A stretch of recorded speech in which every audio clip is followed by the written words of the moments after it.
it's Lizzie. And Tyler. And today we're going to be talking about Jane the Virgin, episodes 310 and 311. So, season 3 of Jane the Virgin so far has been very calm. Hey, what's wrong, sweet boy? But Jean, you're coming, right? It was very focused on, like, cute Jane and Michael moments. You know, the love triangle was over. They were young and married, and it was about them as, like, newlyweds. And it's been very innocent. How did they make that baby cry? And then all of a sudden, I'm just at work, and then I see on the internet, like, oh, you should watch this week's episode of Jane the Virgin Live. Like, it's a big one. And I was like, oh, cool. Thinking, like, Sin Rostro's coming back, or, like, some drama with the hotel. Like, I didn't realize what my Monday was about to be. Where did that come from? I thought it was a more normal Monday. It was the same for me. I just saw, like, Justin, I think, tweeted, this is an episode you're going to want to watch live. And I was like, okay. Did you cry? Because I cried. Neither of us were expecting anything on the level of what happened. Oh my god, what if Michael dies? And it's not working. Who cares? Freaking out. They wouldn't do this to me. Wait. I'm not comfortable with anyone dying. What's gonna happen? I'm gonna say what happens now. So are you ready? Because it's the spoiler. Michael dies. Which, what the Friends, I did say Michael would love Jane until his dying breath. He's not breathing. Call 911. Okay, he's gonna come back to life, right?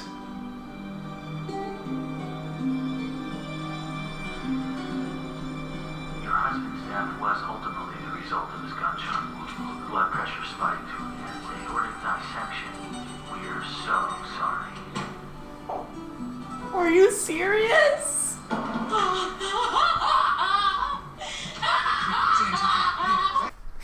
I'm so sad. He was like, He was my favorite. Why would they do that? In the middle of the season, it's episode 10, for the love of God. I just wasn't ready. Like, they were just these happy newlyweds. They were just, like, playing up their past and, like, their first date, I think they covered. And I was like, so they're not going to go there. They would never do that. But then they went there.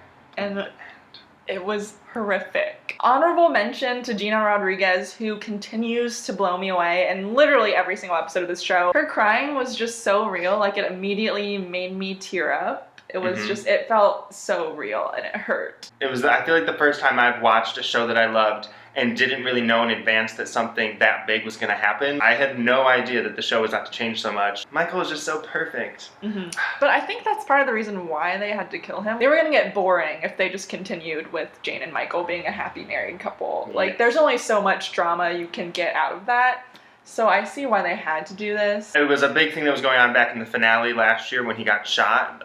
Back in season 1, the narrator ominously, like, referred to Michael's last breath. So people have been expecting it for a long time, and apparently it really was the plan all along. I will say that with Michael gone, I hope they don't go back to the Jane and Raphael storyline. He has a shaving and a haircut. I'm just saying. I like the beard. Do you? Well.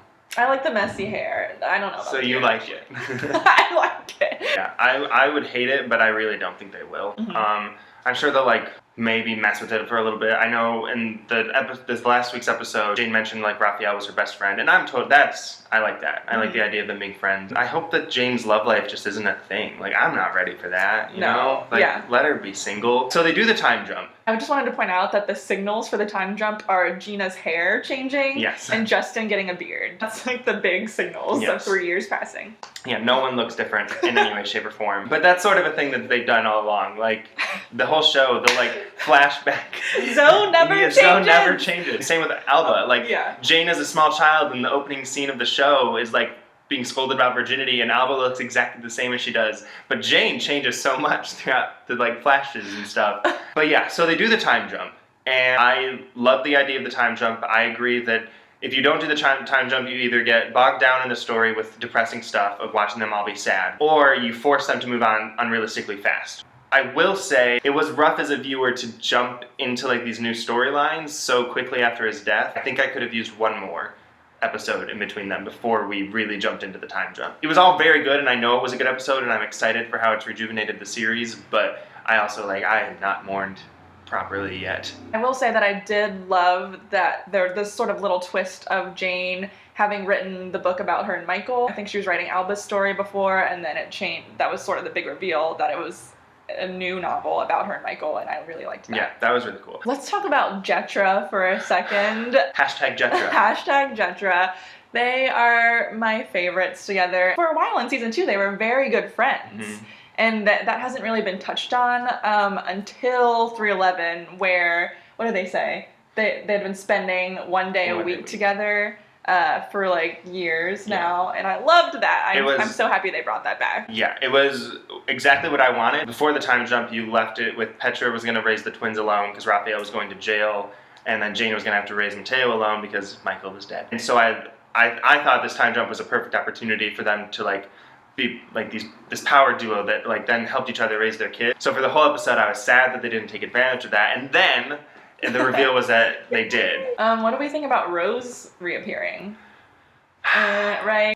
I'm sure it'll end up being entertaining, but I also think that it's been done a lot at this point. Like, how many faces has she had? I was gonna say, how many times can they do that? I feel like they just pop up for an episode and like something big happens and then they disappear for 8 episodes. I think I'm ready to move on from it, even though I love Louisa and I love Rose and I think they're hilarious. But if there's not time to have them around as much as the storyline needs, then I think the storyline should go away.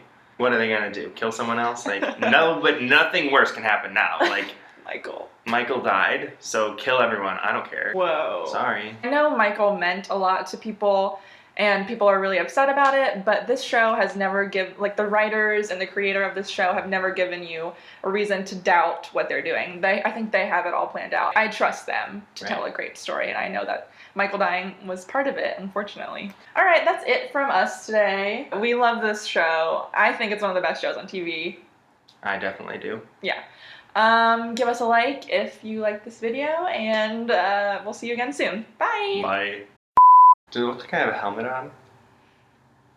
No?